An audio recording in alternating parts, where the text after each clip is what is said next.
Hello everyone. मैं हूं doctor Ranjit जगरिया और आज हम शुरू कर रहे हैं अल्कोहल्स को। तो अल्कोहल्स सबसे पहले क्या होते हैं? तो अल्कोहल्स ऐसे कंपाउंड्स हैं जिनमें OH ग्रुप पाया जाता है। ऐसे ऑर्गेनिक कंपाउंड जिनमें OH ग्रुप है, जैसे मीथेनॉल या मिथाइल अल्कोहल,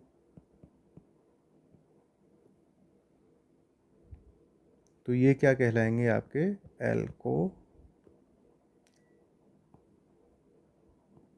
अल्कोहल। इनको हम अल्कोहल बोलते हैं। अब ये जो OH ग्रुप है, depending upon the basis of, इस अल्कोहल या OH ग्रुप की प्रेजेंस के बेसिस पर, इसके आधार पर हम अल्कोहल्स को वर्गीकृत करते हैं। इनको हम क्लासिफिकेशन इनका करते हैं। तो ये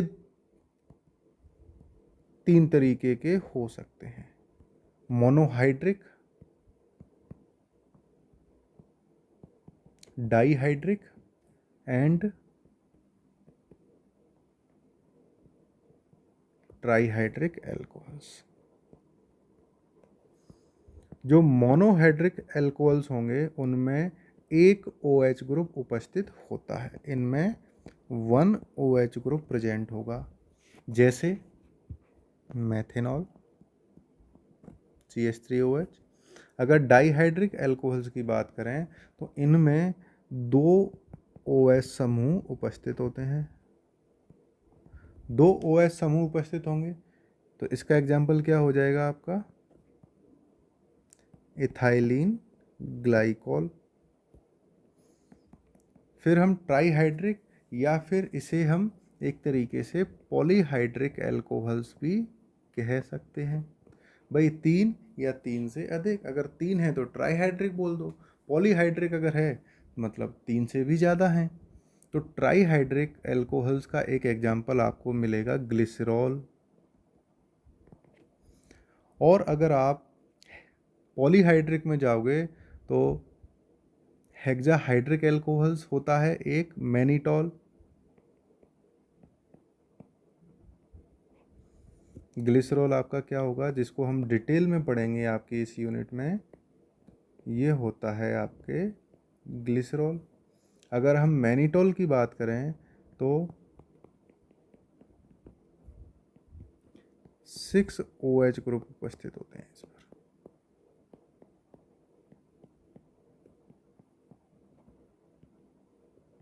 ये कंपाउंड आपका क्या हो जाएगा?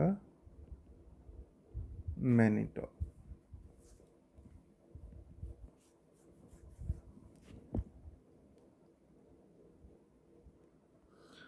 ये तो नंबर ऑफ OH ग्रुप्स के बेसिस पर हो गया। फिर हम देखें इसमें क्या है आपका ROH। और ये R के बेसिस पर, अगर ये R एल्केन हो, एल्कीन हो और एल्काइन हो, मतलब ये सैचुरेटेड हो, इसमें सारे सिंगल बॉन्ड्स हों, तो ये क्या कहलाएगा? एल्केनॉल। एल्केनॉल। अगर एल्कीन है तो एल्कीनॉल, और अगर एल्काइन है तो R जो ग्रुप है वो अगर एल्काइन है तो एल्काइनॉल।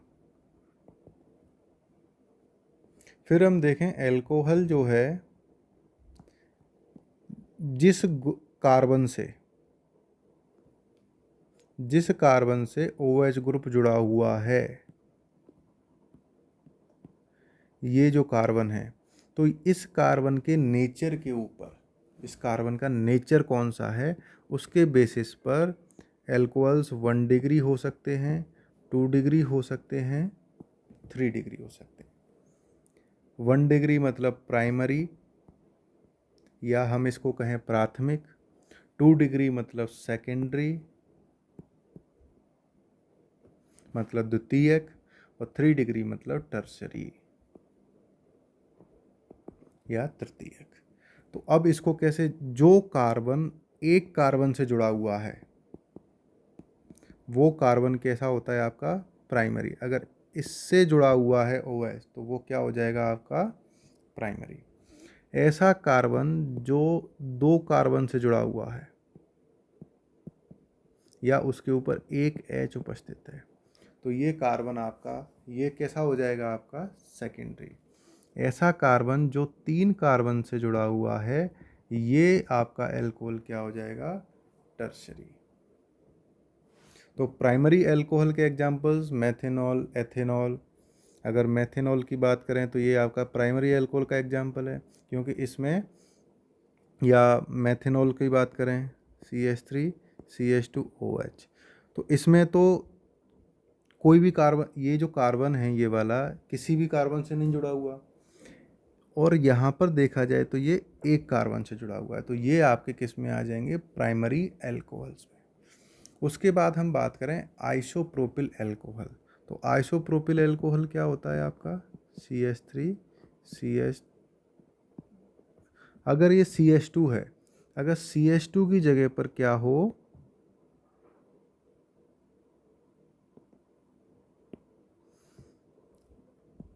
CH और ये एक CH3 से जुड़ जाए, तो वो आपका हो जाएगा आइसोप्रोपिल अल्कोहल, और ये क्या कहलाएगा आपका 2 डिग्री अल्कोहल।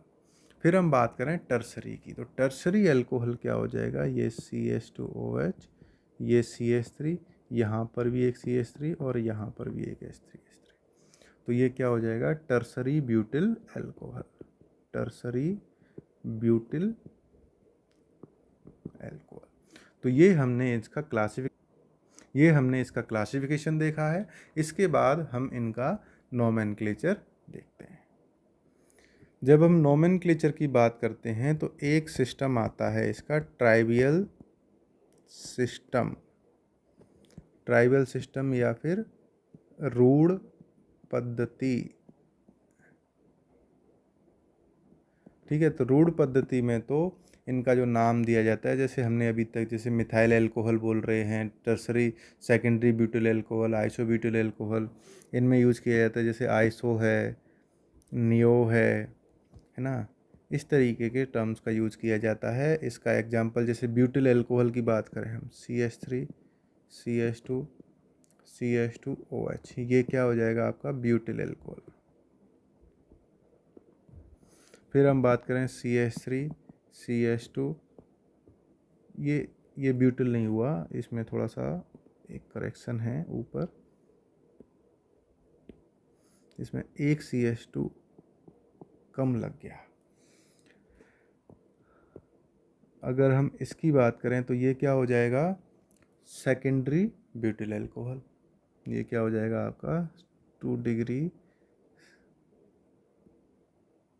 Butyl alcohol. ठीक है, फिर एक जो सिस्टम है वो है आपका डेराइव्ड सिस्टम, डेराइव्ड और कार्बिनॉल सिस्टम। इसको या तो आप कह सकते हो व्युत्पित या फिर कार्बिनॉल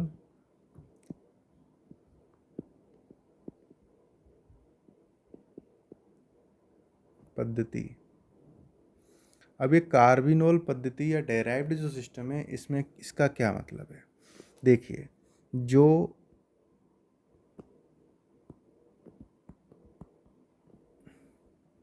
ये जो है मीथेनॉल, इसको बोलते हैं हम कार्बिनॉल, और कार्बिनॉल में ये H है, अगर यहाँ पर ये CH3 लगा दिया, ये Z, तो इसका नाम क्या है, मेथिल कार्बिनॉल। ये जो CH2OH है ये तो है कार्बिनॉल, और इधर जो है ये Z ग्रुप है, और Z ग्रुप का नाम लिखने के बाद आप कार्बिनॉल लिख सकते हो। जैसे इसका वैसे तो नाम क्या है, एथाइल अल्कोहल, एथिल अल्कोहल किस में, रूढ़ पद्धति में। फिर उसके बाद एथिल अल्कोहल का डेराइव्ड जो सिस्टम है उसमें क्या नाम हो जाएगा, मिथाइल कार्बिनॉल। फिर उसके बाद हम बात करते हैं IUPAC नोमेनक्लेचर की। जब हम IUPAC सिस्टम की बात करते हैं तो एल्कोहल्स जो हैं वो होते हैं एल्केनॉल्स। एल्केनॉल का क्या मतलब है, जैसे मैं बात करता हूँ ROH की, तो ये क्या है, कोई एल्काइल ग्रुप है तो इसका नाम आ जाएगा एल्केन, और OH का जो है वो जुड़ जाएगा ऑल। अगर ये क्या है आपका सैचुरेटेड है, इसमें सारे सिंगल बॉन्ड्स हैं। अगर इसमें कोई डबल बॉन्ड है तो एल्क इन, और यहाँ पर क्या आ जाएगा, इसकी पोजीशन और इस तरीके से हम बात करते हैं। तो इसमें कुछ एग्जांपल्स हम ले लेते हैं। तो सबसे पहले मैं एग्जांपल लेता हूँ सबसे ज़्यादा पहचाने जाने वाला एल्कोहल, इथेनॉल, इथाइल एल्कोहल। तो यहाँ ग्रुप ये क्या है, R और OH। तो R क्या है, ये वाला ग्रुप तो क्या है R, इसका नाम क्या हो जाएगा, इथाइल है। तो ये एथ, 2 कार्बन हैं, और क्या है इथेन, और तो इसका जो नाम होगा वो क्या हो जाएगा, इथेनॉल। फिर हम जैसे और भी एक एग्जांपल और लेते हैं, फिर हम बात करते हैं इसकी। तो इसमें देखो क्या है, इसमें हम फिर क्या है नंबरिंग करते हैं, तो 1 2 3। तो अब इसमें लोकेशन क्या है, 2 नंबर पोजीशन पर एल्कोहल है। तो जब 2 नंबर पोजीशन पर एल्कोहल आएगा तो इसको क्या, ये इसमें कितने कार्बन है, 3। तो 3 कार्बन है तो रूट जो है वो क्या आएगा, प्रो, और सर एल्केन है तो प्रोपेन। अब जो है ऑल लगेगा, तो ऑल किस पोजीशन पर है, 2 पर, प्रोपेन टू ऑल या फिर 2 प्रोपेनॉल। फिर जैसे हम बात करते हैं CH3 CH3 CH3OH, ये क्या था, टर्सरी ब्यूटिल एल्कोहल। जब टर्सरी ब्यूटिल एल्कोहल की नोमेनक्लेचर करेंगे तो हम इसमें सबसे लंबी चेन देखेंगे। तो जब सबसे लंबी चेन जब हम देखेंगे तो हमारे पास एक ऑप्शन तो ये है 1 2 3,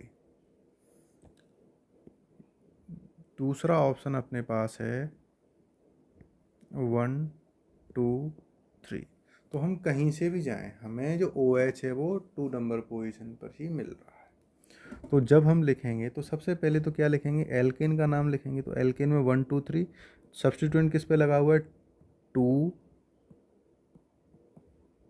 मिथाइल, सब्स्टिट्यूएंट क्या है, मिथाइल। फिर क्या है, 3 कार्बन की चेन है तो हम लिखेंगे इसमें प्रोप, और क्या है एल्केन है, प्रोपेन।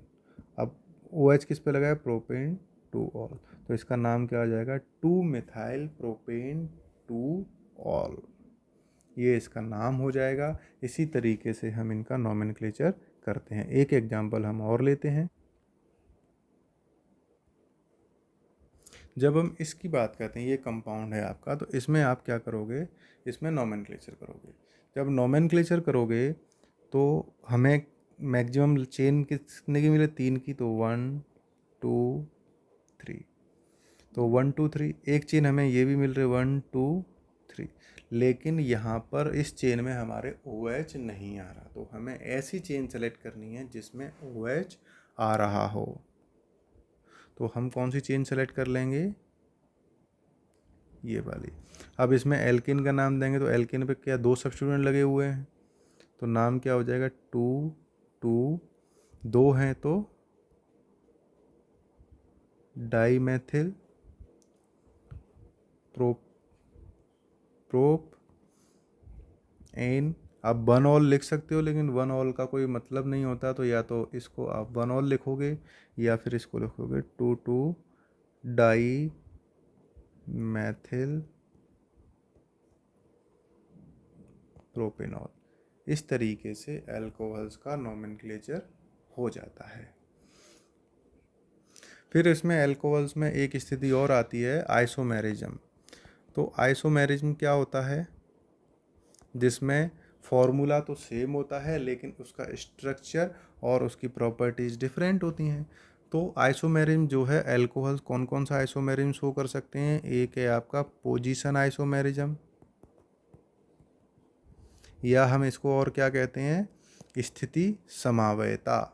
ये क्या कहलाता है, आइसोमेरिज्म समावयता।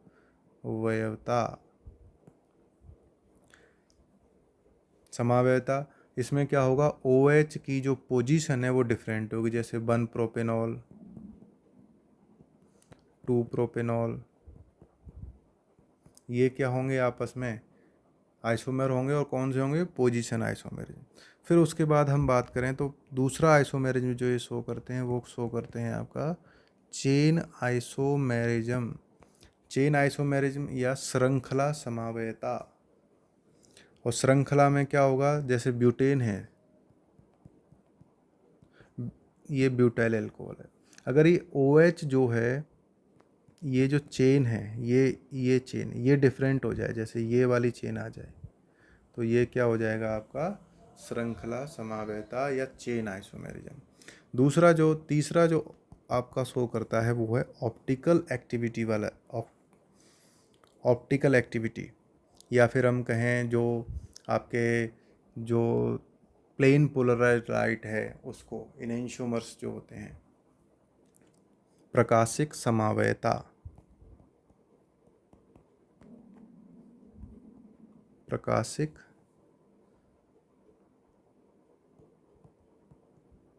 समावयता। अब इसमें जैसे एक एग्जांपल आप ले सकते हो, जैसे 2 ब्यूटेनॉल है,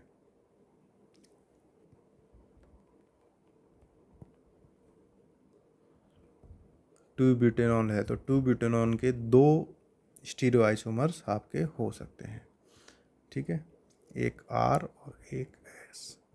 RS हम आप आगे जब पढ़ेंगे स्टीरियो केमिस्ट्री, अगर कभी जैसे हम पढ़ेंगे तब इसका ज़्यादा हो सकता है। और लास्ट जो आपके आइसोमेरिज्म जो पॉसिबल है वो है आपका फंक्शनल ग्रुप आइसोमेरिज्म या क्रियात्मक समूह समावयता।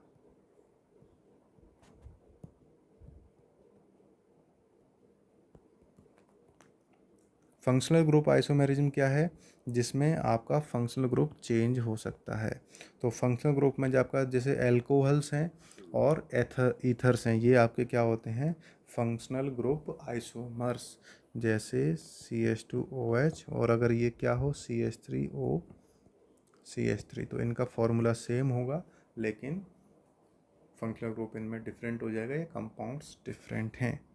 Thank you.